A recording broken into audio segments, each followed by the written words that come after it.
రచ్చబండకి స్వాగతం. నిన్న మన రచ్చబండ అయిపోయిన ఒక గంటకి హైకోర్టులో ఒక మంచి ఆర్డర్ ఏంటంటే సిబిఐ ఎంక్వైరీకి గతంలో ఏప్రిల్ మే నెలల్లో కొన్ని ప్రజా సమస్యల మీద హైకోర్టు చట్టానికి అనుగుణంగా న్యాయానికి అనుగుణంగా స్పందిస్తే అది నచ్చక కొంతమంది కామెంట్లు ఎంత దారుణంగా కామెంట్లు చేశారంటే అసలు సభ్యత సంస్కారం ఉన్నవాడు ఎవడో కూడా భరించలేని విధంగా కామెంట్లు చేశారు. ఆ కామెంట్లు చేసిన వాళ్ళు సుమారు 100కి దగ్గరగా ఉన్నారు. వాళ్ళ మీద వేరియస్ స్టేజెస్లో అంటే ఫస్ట్ ఒక ఎఫ్ఐఆర్, ఒక కంప్లైంట్ రిజిస్ట్రార్ జనరల్ గారు కోర్టులో ఫైల్ చేయడం జరిగింది. ఇది ఎంత నీచం అంటే ఇది దరిద్రి ఎరుగని చరిత్ర. అంటే మనం ఈ పదం వేరే అదర్ సందర్భాల్లో విన్నాం, దరిద్ర ఎరుగని చరిత్ర అని.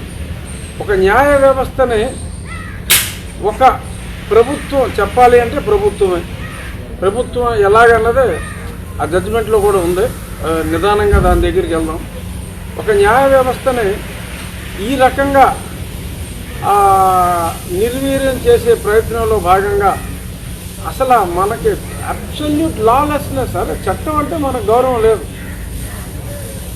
ఆర్టికల్ 121 అండ్ ఆర్టికల్ 211 అందులో చాలా స్పష్టంగా ఉంది.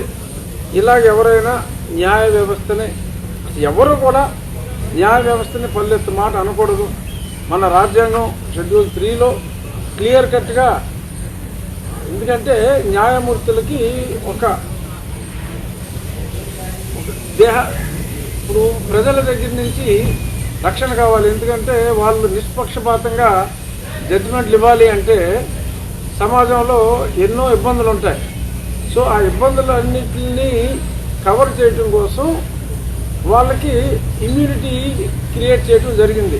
ఎందుకంటే వారు ఇచ్చిన జడ్జిమెంట్ల మీద కానీ వ్యక్తిగతంగా వారి మీద కానీ ఎటువంటి నిందారోపణలు, ఎటువంటి నేరారోపణలు చేయడానికి వీల్లేదు. ఒకే ఒకటి రాజ్యాంగం ఏమిచ్చిందంటే ఎక్కడా కూడా ఎవరు కూడా బయట ఎవరో మాట్లాడటానికి వీల్లేదు. కావాలి అంటే ఇంపీచ్మెంట్ అనేది పార్లమెంటులోనే అది మూవ్ చేసే అవకాశం ఇచ్చారు తప్ప ఇంకెక్కడా కూడా ఇంపీచ్మెంట్కి అవకాశం లేని విధంగా ఆ న్యాయ వ్యవస్థని, ఎందుకంటే ప్రజల్ని సంరక్షించవలసిన న్యాయ వ్యవస్థని మన రాజ్యాంగంలో ఉన్న 3 పిల్లర్స్లో అతి ముఖ్యమైన executive, legislature and the final one judiciary. ఆ జ్యుడిషియరీకి ఆ ఇమ్యూనిటీ ఉంది. ఎగ్జిక్యూటివ్ని ఎవడైనా తిట్టుకోవచ్చు, లెజిస్లేచర్ని ఎవడైనా తిట్టుకోవచ్చు తప్పుంటే. బట్ ఆ ప్రొటెక్షన్ ఇచ్చింది ఆ న్యాయ వ్యవస్థకే. ఆ ప్రొటెక్షన్ రాజ్యాంగం ఇవ్వటం జరిగింది. ఇది ఎవడో ఎల్లాగాడో, పుల్లాగాడో, గన్నాగాడో, బొచ్చులోగాడో ఎవడో తెలియక వాగేశారని అనుకోవటానికి కూడా లేదు. ఒకసారి రిజిస్ట్రార్ జనరల్ గారు ఒక కంప్లైంట్ ఫైల్ చేస్తే ఎవరో ఆ పేర్లని కొన్ని పేర్లు మర్చి కొన్ని పేర్లు చెప్తా మర్చికే, ఎందుకంటే 96 పేర్లు ఉన్నాయి. అన్ని పేర్లు మనం మాట్లాడుకోలేం. ఇందులో ఉన్న పేర్లు ఇది నిన్న హైకోర్టు జడ్జి గారు ఇచ్చిన జడ్జిమెంట్లో రిజిస్ట్రార్ జనరల్ గారు ఇచ్చిన కంప్లైంట్లో భాగంగా అన్ని పేర్లు చదవలేం కాబట్టి కొన్ని పేర్లు. To inform you that Registrar Judicial of High Court has received various mails in the official email account and the mobile of the Registrar with videos and postings in the social networking media. That material revealed the names of several persons including Mr. Nandigam Suresh, Mr. Ramanchi Krishna Mohan, Kishore Reddy Darisa, Chandu Reddy, Sridhar Reddy G వేరు, శ్రీధర్ రెడ్డి ఏ, అవుతు రామాంజనేయ రెడ్డి, లింగారెడ్డి, ఇలా ఇంకెవరో శ్రీను, మరి ఆయన పేరు ఏముందో మరి చివరిలో తెలియదు. ఇంకా అలా చాలా పేర్లు. ఇంకా అందులో సింహభాగం మరి కొంచెం ఒక సామాజిక వర్గం వాళ్ళు ఎక్కువ ఉన్నాయి. వీరు చేసిన కామెంట్లు కూడా ఏంటంటే ఎంత దారుణంగా ఉన్నాయంటే, ఒక ఆయన అయితే మా పార్టీ, మా యూసరా రైకాపా పార్టీ ఆఫీసులోంచే మాట్లాడాడంట. అది మా అఫీషియల్ మరి ఒక పర్టికులర్ సాక్షి మీడియాలోనే అది ప్రసారం కూడా చేశారట. అది కూడా వీడియో క్లిప్పింగ్ ఇచ్చారంట. ఇంకెవరో ముక్కలుగా చేసేయాలన్నారు. ఇవి నన్ను తిట్టినట్టే తిట్టారు వాళ్ళు కూడా. కొంతమంది మనం చెప్పలేము. మొన్న ఒక మంత్రి గారు, ఒక ఉప ముఖ్యమంత్రి గారు తెలుగులో ఏదైతే వాడారో అదే మాట, ఎందుకంటే ఆ మాట సభ్యులైన మనం మాట్లాడలేము, వినలేము కాబట్టి వారు మాట్లాడిన మాటని ఇంగ్లీష్లో తర్జుమా చేసి మాట్లాడటం జరిగింది. మరి ఇది చూస్తే appears that there is a larger conspiracy against the honourable judges. So ఇంకెవరు ఒక గదిలో పెట్టి కరోనా వాళ్ళని అందులో వదిలేసి వీళ్ళందరికీ కరోనా అంటించాలని. తర్వాత ఇంకొక పాయింట్ ఏంటంటే, it is submitted that to aggravate the prevailing attack on the Honorable High Court and the Honorable Judges, Member of Parliament Rajya Sabha and General Secretary of Yuvajana Shramika Raitu Congress Party made comments on 19/9/2020 against the judicial officer that to paved during the course of dispensation of justice and which can be tested before the appellate.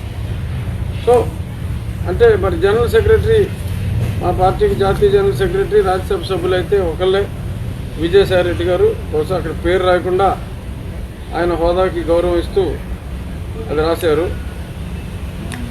ఇదే సమయంలో ఆ CBCID గత 6 నెలలుగా ఎటువంటి చర్యలు high court ఆదేశించినప్పటికీ ఎటువంటి చర్యలు తీసుకోలేదు. అలాగే ఆ ఫేస్బుక్, ఆ ట్విట్టరు ఇటువంటివి కొన్ని ఉంటే వాళ్ళకి కంప్లైంట్ ఇవ్వడానికి ఒక నోడల్ ఆఫీసర్ ఉండాలి, అవి రిమూవ్ చేయాలి అంటే, కానీ ఆ ఆఫీసర్ కూడా వాళ్ళకి ఎటువంటి కమ్యూనికేషన్ ఇవ్వలేదని వాళ్ళు కూడా కోర్టు వారికి తిరిగి తెలియజేయడం జరిగింది. మరి ఇక్కడ ఈ ఉదాసీనత, ఈ నిర్లక్ష్యం ఇంత తీవ్ర స్థాయిలో ఉంటే కోర్టులో ఇది కూడా చూశారు. కొన్ని ప్రభుత్వ అధికారుల మీద, ఆ ప్రభుత్వానికి సంబంధించిన కొన్ని పనికిమాలిన పథకాల మీద చిన్న కామెంట్ చేసినప్పటికీ కూడా సింహాల్లా వాళ్ళపై దూకి రకరకాల సెక్షన్లు పెట్టి, ఏది రకరకాల సెక్షన్లు ఏంటి, 506 IPC, 66A ITA, 153, 505(2), 188 IPCR, 167 ITA, ఇలా 295A, 205 IPC, 507 ఇటువంటి సెక్షన్లు అన్నీ పెట్టి ప్రభుత్వ అధికారుల మీద పల్లెత్తు మాట అన్న వాళ్ళందరి మీద మరి గాండ్రించి వాళ్ళని కరోనాతో చనిపోయేలా చేసి ఇన్ని రకాలుగా వేధించి కొంతమందిని మరి వధించడం కూడా జరిగింది. మరి సాక్షాత్తు హైకోర్టు మీద మరి ఇంత కామెంట్లు చేస్తే ఎటువంటి యాక్షన్ తీసుకోకపోవడంతో మరి చెల్లించిన న్యాయస్థానం అసలు ఫస్ట్ లైన్ చూస్తే అసలు నిజంగా ఆర్డర్లో ఈ 4-5 లైన్లు చదివి వినిపించాలి. నేను ట్రాన్స్లేషన్ కూడా చేసి చెప్తాను. The petitioner whose shoulder is heavily burdened with the responsibility of mainly protecting the right of a citizen guaranteed under Part 3 of the Constitution of India, is itself before this court with inwardly pain due to indirect and direct attack on it by some malefactors. Even some occupying high positions and constitutional posts are not restraining themselves in committing the same mistake. అంటే ఎంత మనోవేదతో, అంటే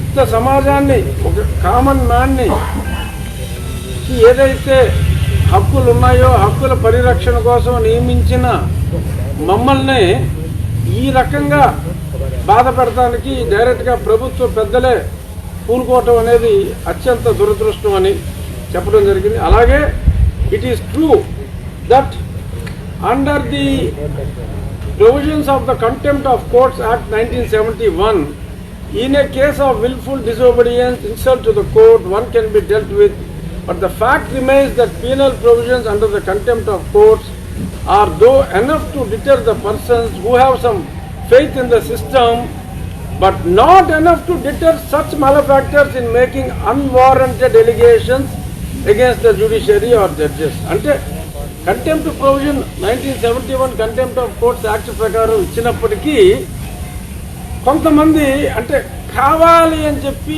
డెలిబరేట్గా తప్పు చేసే ఈ ప్రభుత్వ వ్యవస్థలో అత్యంత ఉన్నత స్థానంలో ఉన్న వాళ్ళని డీల్ చేయటం చాలా కష్టంగా ఉంది. అది అత్యంత అవసరం అని కూడా పేర్కోవడం జరిగింది. సరే, వెరస ఏంటంటే చివరికి ఈ కేసులో ఎంపీలు ఉన్నారు, సభాపతులు ఉన్నారు, ఉప ముఖ్యమంత్రి గారు ఉన్నారు. ఈరోజు ఇది దైనిక్ జాగరణ అనేది చాలా ఒక ప్రముఖ నేషనల్ హిందీ బెల్ట్ మొత్తం చాలా ప్రముఖమైన పేపర్ ఇది. సరే, ఇది మన వాళ్ళు ఎవరో పెద్దగా చదవలేకపోవచ్చు. ఇందులో మా పార్టీ పెద్దలైన తమ్మినేని సీతారాం, ఉప ముఖ్యమంత్రి నారాయణ స్వామి గారి పేరు, విజయసాయి రెడ్డి గారి పేరు, ప్రముఖ ఎంపీ, మరి రేపు మంత్రి కూడా కావచ్చు అని అంటున్నారు,